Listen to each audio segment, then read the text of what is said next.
Mən Ağayev Kərəm İsabaloğlu, 11 saylı Regional Meşə Təsərrüfatı Mərkəzinin meşə otu və kadastr üzrə baş mühəndisi.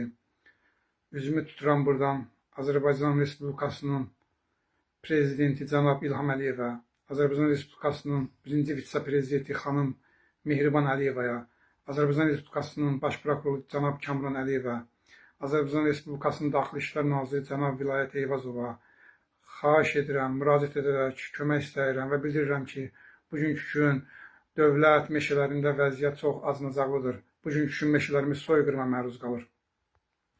Bugünkü gün meşələrimiz bir çox işbazlar tərəfindən idarə olunur.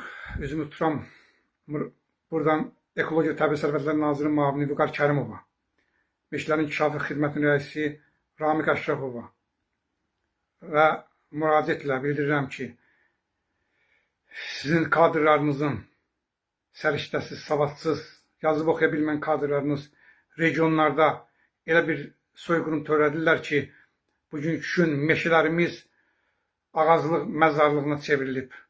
Bugünkü meşələrdə ancaq işlək materiallar çıxıb sexlərə daşınır. Və sizin təyin etdiyiniz kadrların əli ilə bu iş həyata keçirilir.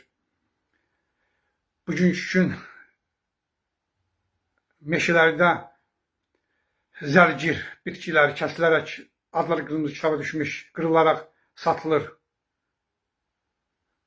Sizi dəvət edirəm, media ilə, hüquq mühafizə orqanları ilə və sizin maşın gedən yerinə, sizin iştirakınızla və mənim iştirakımla gedən çəkilişlə mən sizə özüm o adı çəkilən yerləri, soyqırım olan yerləri, iri diametrli ağacları, hansı kəsilib sexlərə daşınıb, özüm sizə göstərəcəm. Mən 10 milyonluq xalqın qarşısında söz verirəm. Gəlib regionlarda saldığınız yalandan əkinlər, paxlavə ilə, şəkərburi ilə, çay içərə, şokoladla əkinlər salıbsınız. Gəlin siz mənə əkinləri göstərin.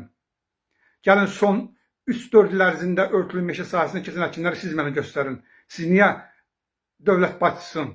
Niyə adiyyatı qurumları, niyə siz xalqı aldadırsınız? Siz qorxmursunuz ki, sizin nə vaxtsa cinayət məsuliyyətini cəlb edib. Siz qanun qarşısında bu şeylərə görə cavab verəcəksiniz.